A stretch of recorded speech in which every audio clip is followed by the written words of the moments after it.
Hey, everybody. I'm pleased to welcome back to Freedom Talk Dr. Mark Sherwood. He's a good friend.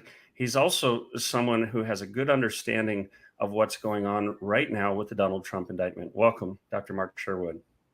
Hey, Kelly, thanks for having me, man. I appreciate you reaching out. Absolutely.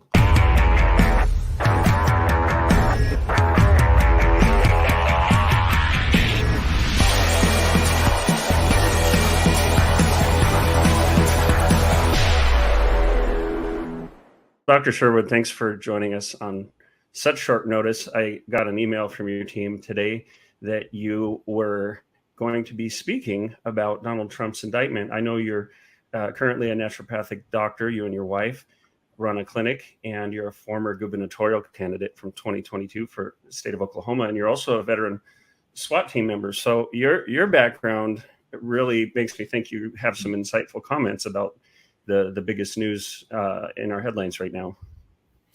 Well, it is a variety of hats I wear, isn't it? Right. But Yes. honestly, this situation right now, let me just kind of begin with this idea is we have now entered a point of no return. And I'll explain what I mean later on. In other words, our country and politics and the idea of prosecutorial discretion has now reached a level that we will not regress from. And it's a tragedy. Now, my experience as law enforcement, I understand the process. A lot of people that are out here making statements, though angry and though hurt, etc., they don't know the process. So I think it's wisdom to really explain to people the process so they'll understand what's going on now, what went on before, and what is likely to go on in the future, right? Yeah, So that's great. I'll begin with this. There are really two ways that people can get charges presented against them.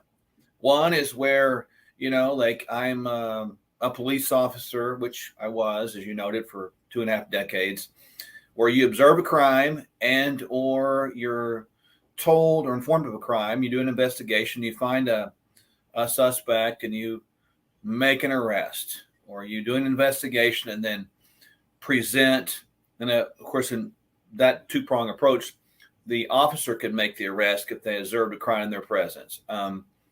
Secondly, if the investigation continued, the investigating officer could present what's called an affidavit for arrest to a judge, and the judge could sign that. That affidavit would say, was there a crime? So you have to have a crime. You have to have probable cause that the crime occurred by person specifically, or persons.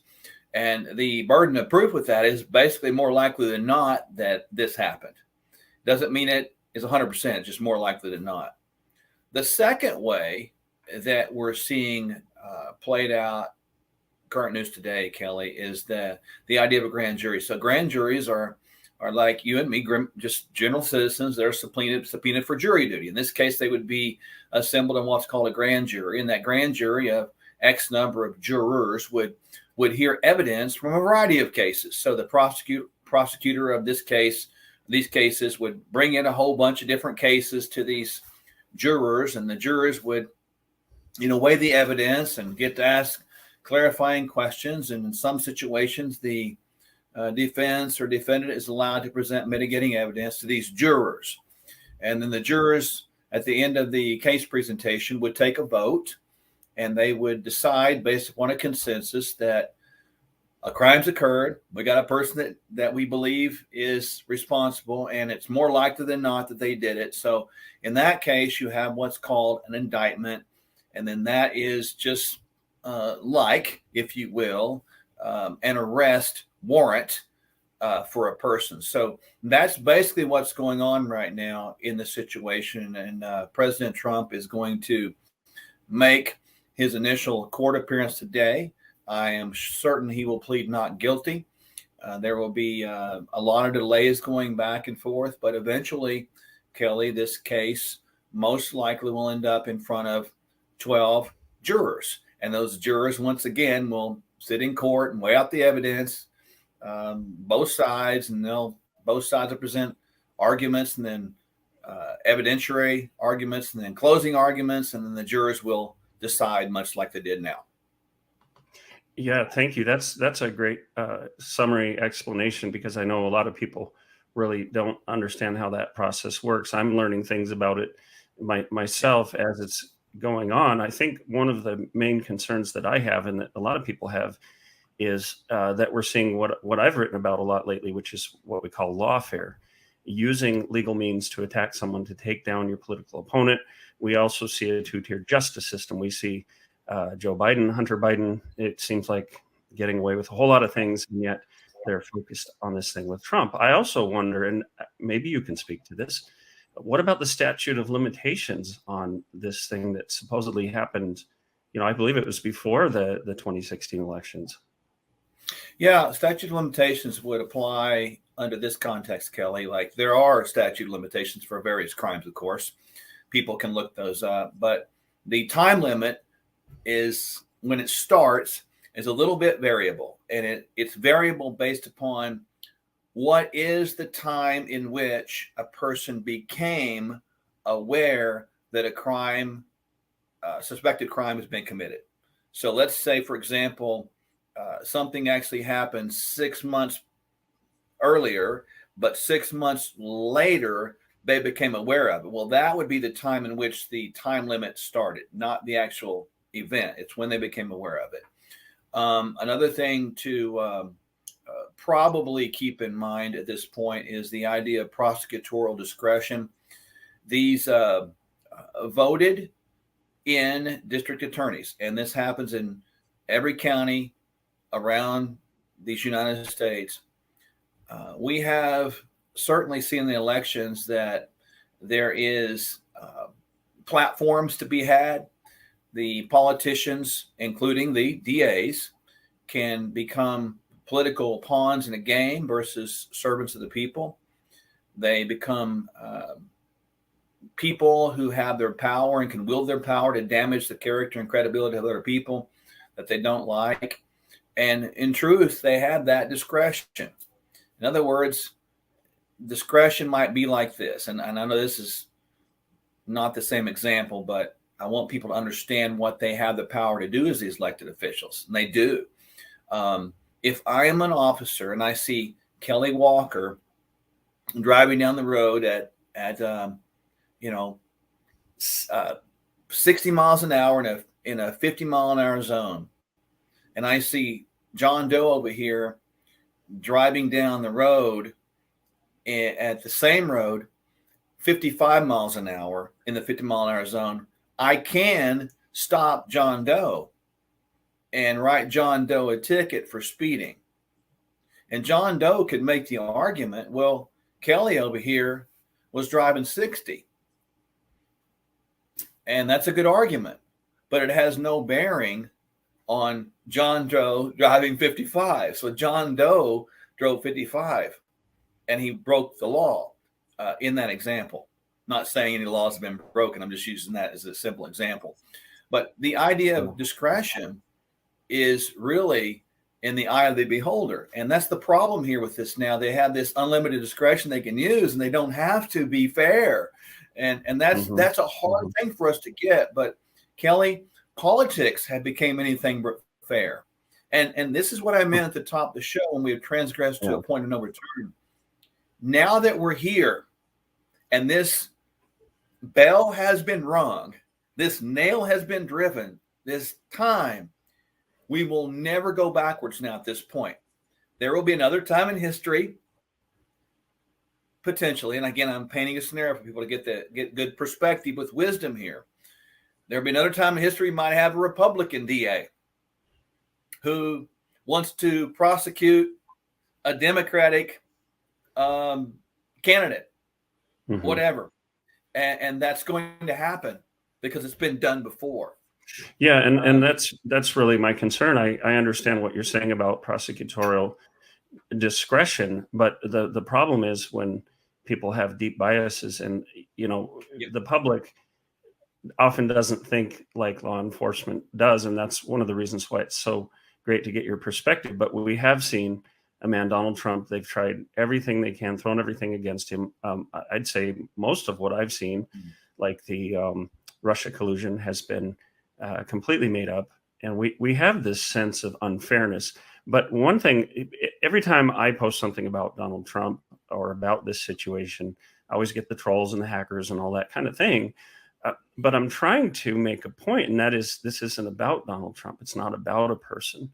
Regardless of how I might feel about Donald Trump, we're looking at a precedent that's being set and a climate of using lawfare against your political opponents, and it's not healthy. I think that's similar to what you're saying, that we've kind of reached this point of no return, and it's very concerning. And I don't care what party you're a part of or what your ideology is, you just better be careful what you wish for. Exactly. There is a bias that's a part of every human being, whether we like it or not. We are born into biased situations. We can form biased beliefs and ideas and thoughts. And so that temptation is there. That's why it's ultra critical, and it breaks my heart, Kelly, because from being in law enforcement for so long, and you might not even know this, but even while I was there for 3 years of my 24-year career, not only did I serve 10 years in the SWAT team, but I was 3 years of internal affairs. So I had to investigate my own. And I really get the idea of trying to eliminate bias. But elimination of bias is quite literally an impossibility in all of us. We all have it.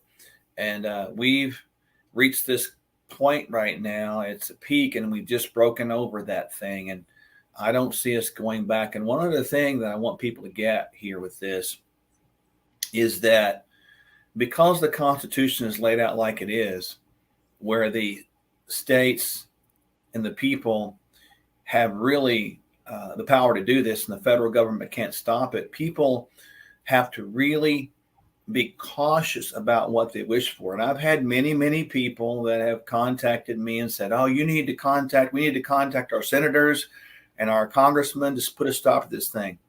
Well, Kelly, they can't, and we don't want them to. And I hope people heard that, because if you do want that, then all you're doing is giving federal government supremacy over the states once again, which is exactly what got us in this problem that we're starting to see manifest in these egregious ways. And so, we've got to keep our wits about us, keep our sanity, keep our constitutionality, and above all else, maintain some wisdom.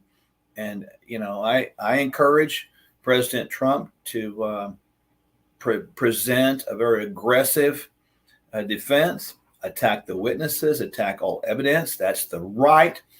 And, when you win that battle, you can be acquitted, meaning you are found not guilty by these jurors. And to me, Kelly, that's the ultimate vindication, isn't it? When men and women, your peers, have said, you know what, Kelly Walker, you didn't do this. And that's something you can hang your hat on for the rest of your days. So isn't the bar pretty high for establishing that the person did this with no reasonable doubt? Nancy Pelosi came out and said, well, Trump has an opportunity to prove his innocence, which is absolutely backward. I think isn't it up to the prosecutor to establish without a reasonable doubt that a crime has occurred, or that these crimes have occurred? Yes. When you have an indictment and or an arrest, it's more likely than not that a crime has occurred and this person did it. That's the arrest bar, right?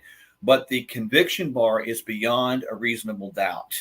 Yes. And the suspects or defendants in this case must be, and I put underline must, all caps, bold, italicized, whatever, must be presumed innocent until proven guilty in a court of law. Now, today we have the court of public opinion, which in both sides of this thing is completely jacked up because of media, bias in media, et cetera. And, media, not you per se, but media never miss an opportunity to create viewership by spinning a narrative in a way that's like clickbait. And they're artists at it. You got to give them credit because they do get viewers, but it doesn't make it right. Sorry to break in, but Freedom Talk, our tagline is think again or think again, because we want people to think about the issues and not just react, because we all are conditioned to that, and I wanted to shift a little bit, because isn't Stormy Daniels denying that this ever happened, this affair with Trump? And if that's the case, what is the issue? Well, you've got a couple different angles going on. Stormy Daniels would be a witness. Michael Cohen's a witness, and both have given varying stories. Now, that is up to the jurors, and in this case, it would have been the jurors in the grand jury, and in the future, it will be the jurors in the jury box to determine the credibility of those witnesses. Because, look, and this is life 101. I could conceivably tell you something knowing full well it's fabricated or not true. I could full well tell you something that I know is true. Then I could come back later and say, geez, Kelly, I'm so sorry. Please forgive me. This is the truth now. I lied to you before. And I lied to you because whatever justified it, I still lied. Lying is the mess. And so you have a chance at that point, and the reasonable decision-making process at that point to ask me a lot of questions to determine, am I telling the truth now or was I telling the truth then? And you have a chance to believe me or not. And that's where we are in this situation. Now, in all fairness, I like your tagline, think again. That to date, I have not personally seen the charges that are presented. We make assumptions. We know there's general narratives that it's about, most likely, but I haven't seen the charges at all that's been presented. And when you're looking at a person's credibility, Kelly, that's significant. And I would imagine that, the person trying to restore credibility, or however way you look at that, you would have to, as a juror, look at other documenting evidence to indicate what's true, such as emails, text messages, recordings, corroborating evidence, or corroborating stories from other people. So it makes the burden of proof that this person is telling the truth a whole lot higher once they've been confirmed to be a liar. Yeah, the timing of this is so suspect to so many people. And, I've been doing a lot of work looking into the infiltration of the Chinese Communist Party into America, other enemies that we have. I know there are people who would very much like to see Donald Trump kept out of power, because I do believe he and some of his ideas do present a huge threat to the CCP. I think Joe Biden is in their pocket. That's another story altogether. But with all of these things that have happened, with the timing of it, I think a lot of people, particularly Trump supporters, are very upset. They've said, when is enough enough? And I'm convinced myself that DOJ, FBI, and some others are out there trying to incite people to take up arms, to be physical about this, to almost to entrap people January 6th style. That's my opinion. But why? And I believe that the Chinese Communist Party would love that. They would love to start a civil war here. Tell us your advice, because if somebody's sitting here, they're just frustrated beyond belief. They feel like this whole system is so corrupt, we're losing our rights, and they're tempted to say, I'm going to pick up a gun, I'm going to get violent, I'm going to do something. Tell us why that's a bad idea. I encourage people listening right now to not go to New York, not go out there and get involved in something that's going to be a situation where you could fall into a trap. Now, I'm going to give people some law enforcement insight here. Then I'm going to give them the caution flag at the same time. I'm a big believer in giving people both sides and the third side of the coin. New York PD is preparing now for whatever, right? If I am the commissioner of the New York PD, I'm going to try to embed, people hear me close, I'm going to try to embed some of covert operatives into various groups if I know those groups are going to come to New York. And I'm going to do that with the sheer intent to gain information and gain intelligence so that I can prepare best to avoid any violent acts. At the same time, if you have people that are corrupt, there can also be embedding in those groups that can stir the group up with actions and make them incite things or do things they didn't want to do. And so that's a piece of wisdom. And so the common factor is, Kelly, is we don't want to be a part of those groups that put ourselves in those positions. If you want to protest something, there's a way to do it. You do it with your checkbook, your credit card, your money, your vote, and with your mouth. There is no reason at this point in time to take up arms and do something crazy, especially when it comes to law enforcement.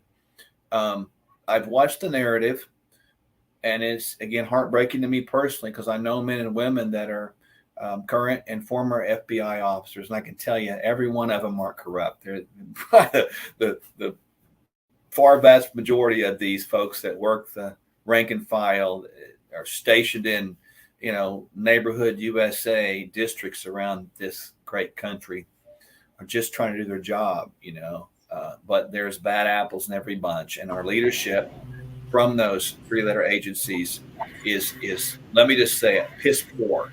It's piss poor. And I don't. Yeah. Being on the receiving end of that, I couldn't agree more. I mean, weaponizing the DOJ against school parents to silence dissent. There's a lot of cleaning up that needs to be done, and that's the fight we're taking on for certain. That's another topic, of course.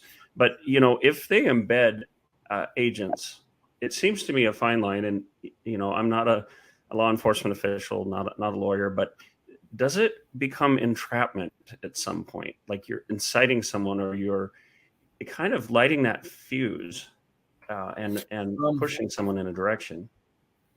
Yeah, there's a fine line there, and let's just look at it like an undercover officer capacity, and let's just use a drug crime to be an example. Now, there are in drug crimes the idea of what's called reverse buys.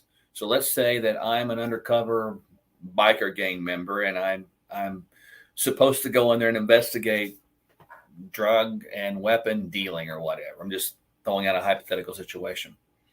And let's say that I am playing the part of a drug dealer.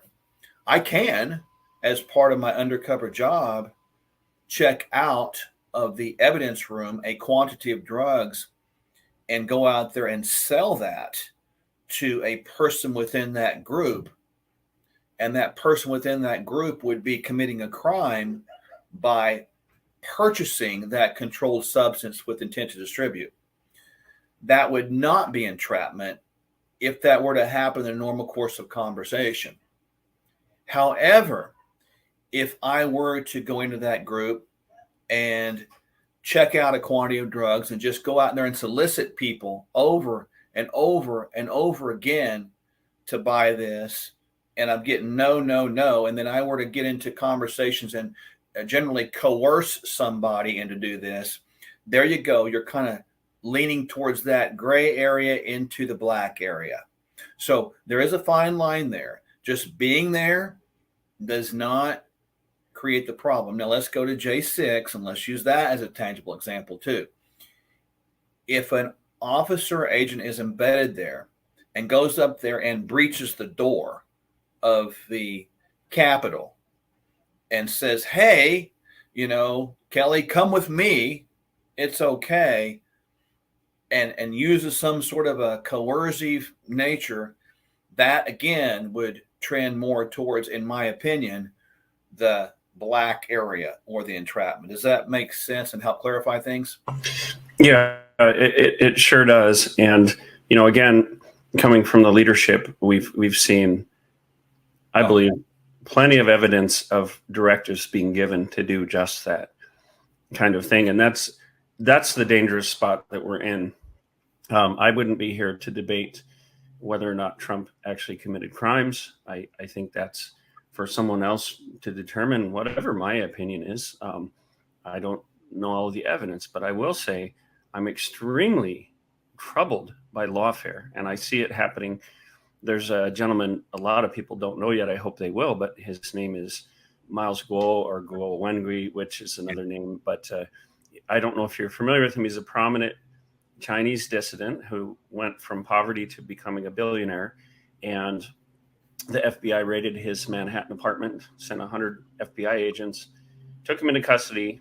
Only the FBI was there, and his place burned, and he's sitting under detention without bail, and I'm covering a bit of that. But my point is, I see a lot of lawfare going on. I've seen it at local levels. I've been, like I said, a recipient of it, and it is very, very troubling to me, because this is not how we should function as a nation. This isn't civil discourse.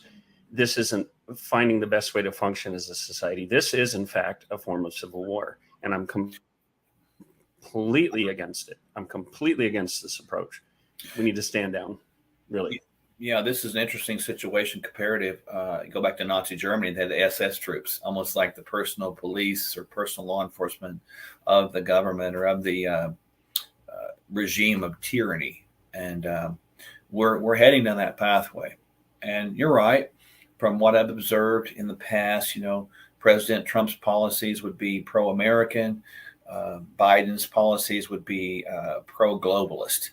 And one would be a threat to the Communist Party of China. One would be an assistance to the Communist Party of China. And I think those distinctions are very, very clear.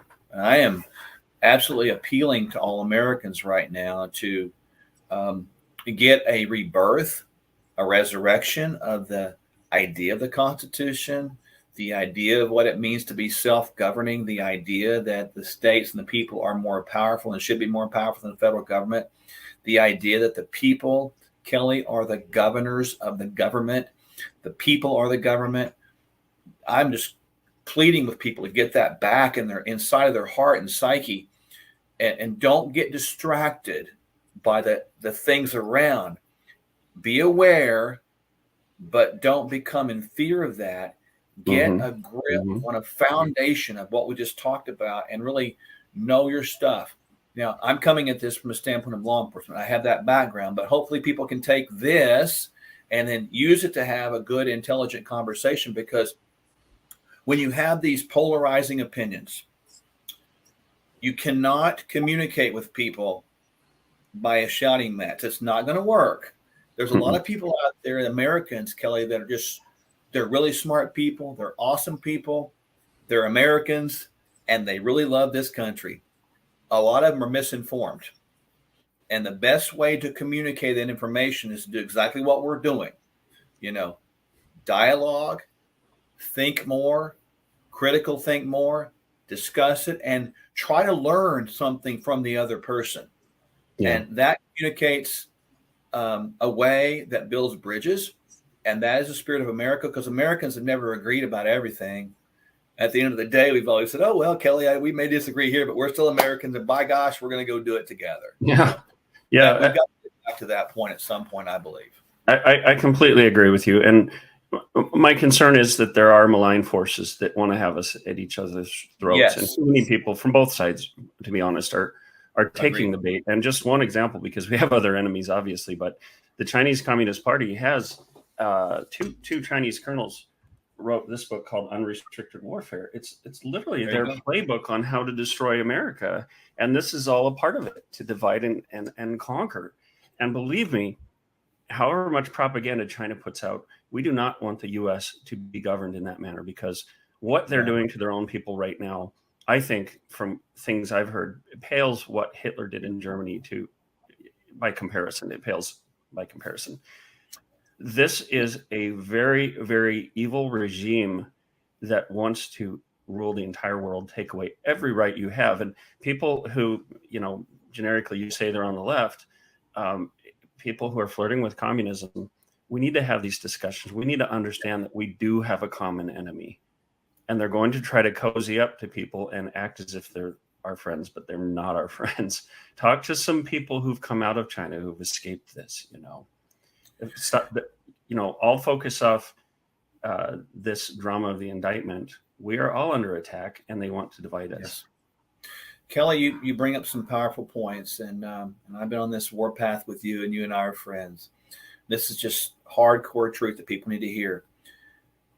The CCP and associates has already infected us economically because people here unsuspectingly have transitioned manufacturing over to China under the guise of making money and saving Americans money. And we purchased Chinese goods for a long, long time. In other words, we made China. China is affecting us agriculturally by purchasing up land. Beyond me, how in the world can the CCP or any associates own land in America is beyond me.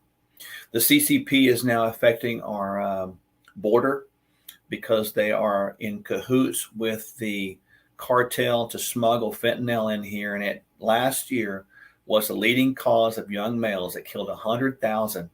And they are really capitalizing on our state of depression, our state of fear with these opioids. Now they're trying to get into our children. The Chinese Communist Party has also infiltrated our own universities because they have professors and they embed students there. You talk about embedding and institutes there. Yeah. They are mastering this. And to sum all I set up, and I didn't cover everything, but if you're a part of the CCP and I'm a part of the American leadership, why am I even doing business with you anyway when you want to cut my head off? Why, oh, why? You might promise me everything, but Kelly, it boils down to this. Every one of us are tempted with the oldest temptation of all time, the love of money, fame, power, influence. We have got to check ourselves and get back to God first, our families and constitutional values, and let God supply our resources for us instead of out here to try to compromise to gain those through unscrupulous means. Because once you go down that pathway, just like with this prosecution, once you go down that pathway, to reverse that out is nearly impossible. And I grieve right now for our country. I grieve for the people involved. I do too. I wake up every morning with that sense of grief. And on that theological note, the Judeo-Christian image of Satan is the accuser. Satan is seen as a prosecutor who's trying to prove people's guilt. But on the flip side, we're all guilty. None of us is clean. We've all broken the law. We've all sinned. Sometimes all you have to do is find something someone's done wrong.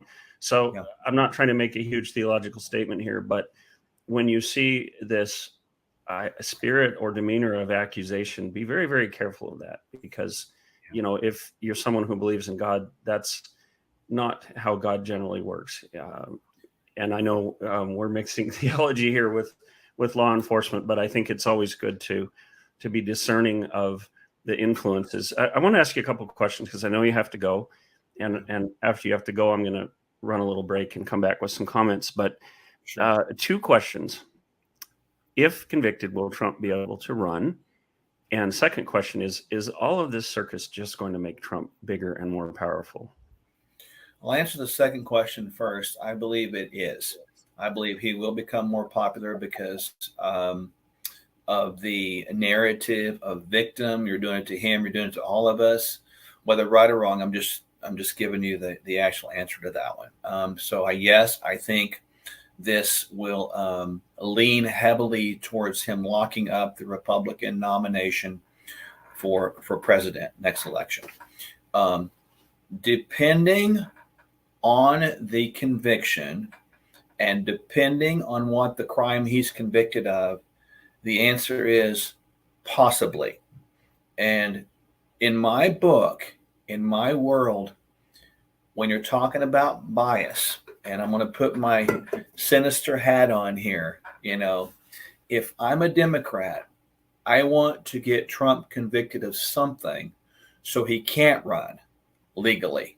And I want to do that with everything I've got, everything I can do, and everything I can make up, because when I get him out of the way, it makes my pathway for dominance much easier, because he, in his style of politics and his policy, is a thorn in my side, and he just won't go away.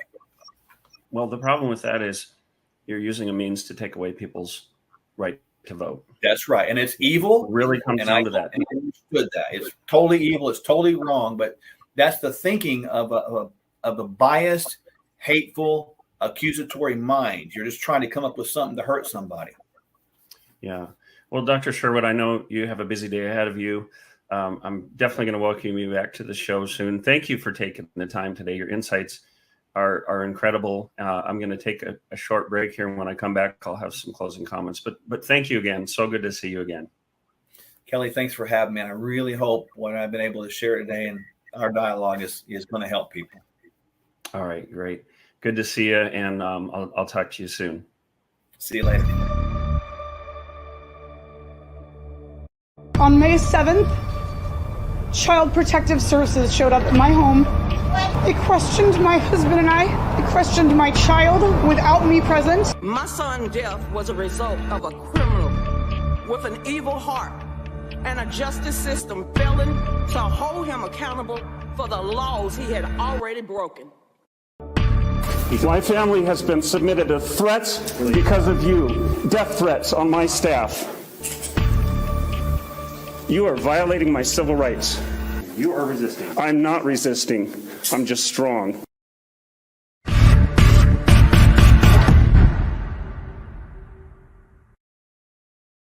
So thanks again to Dr. Mark Sherwood for sharing his time and expertise and his perspective as a veteran of law enforcement. That's invaluable. It's certainly one angle we all need to keep in mind as we're looking at these situations. Look, I share your frustration, and I'm not someone who was a fan of Donald Trump. He won me over by the job that he did. He brought a great economy. He brought peace. I believe that he really has had a spirit of service for people. Otherwise, I wouldn't have supported him, because whether or not someone in office is truly serving people, truly taking their welfare into mind, is big on my radar. It's not a particular political party. It's certainly not a personality. But what I see happening is very troubling. And as Dr. Sherwood said, resist the temptation to be violent, because I'll tell you something about communism. And the reason I'm bringing in communism is that I do truly believe that the Chinese Communist Party is driving a lot of this. They're putting money into hands. I think some others are involved in this as well from other factions like Soros.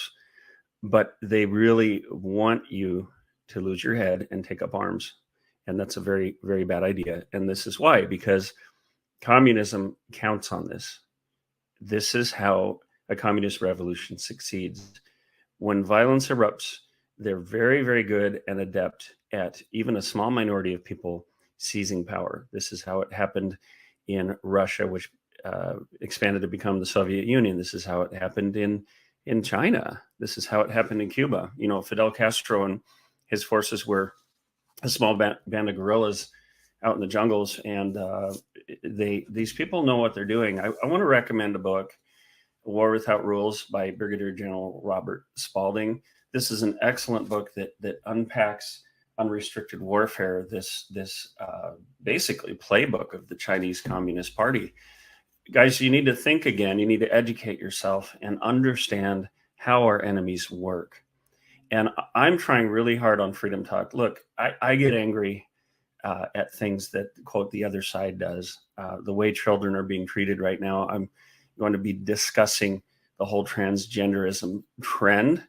And I'm going to be talking about how that is also a part of the communist playbook. I get upset too, but I'm really focused here on making connections, on helping reestablish dialogue. and talking with people in a way where you understand what they're going through, you understand their position, but you treat them as human beings. It's difficult on the fringes of both ends to talk to people who are so worked up and so emotional that reason isn't even going to take root. But I think among those of us who are not quite so extreme, who are willing to talk, I think it's really up to us to come together and find connections, because we need to stabilize our society. We need to make sure that China doesn't use the most extreme among us to rip us apart, to tear us apart. So I'm actually I'm flying out to New York tomorrow. I'm going to meet everyone at the Epic Times, tour the office. I'm going to be there right after this Trump indictment, and then I'll be back shortly. But I wanted to get this show in, considering the headline news. I had the chance to bring in Dr. Mark Sherwood, and I just counsel you all right now, keep your calm. It's okay, hit the punching bag if you need to, whatever you need to do. And people ask me all the time, what can we do? I feel so helpless. Well, I'll tell you some things you can do. First and foremost, you can talk to your creator, talk to God, pray about it. That's, something, even if you don't know if you believe in God, give that a try. Because there is a higher power and there's a purpose for why we're here. Another thing you can do is just keep standing, keep speaking out. Don't be afraid to speak out. Look, if you go on social media and you speak up for your convictions, there are a lot of bots and trolls and paid provocateurs out there. Ignore them, delete them, block them. Don't even give them the time of day. Keep speaking out, keep standing up. What we need right now is strong, stable people who aren't going to rush forward with their guns and bayonets drawn, but who are going to stand strong and be steady and be rocks and pillars in the community. Let the forces of chaos break against those rocks. Be like that solid foundation of this country that's immovable. Find other people who are like that and get together with them, team up with them. I hate to say it, but it's looking like some things are going to get worse before they get better. So find like-minded people, find people who are solid, mature, and stable, and keep on your knees and keep watching Freedom Talk, because I'm going to bring on a lot of different people with good perspectives to help you. So stay strong, try not to be afraid, hug your kids, prepare for anything, and we'll see you next time on Freedom Talk.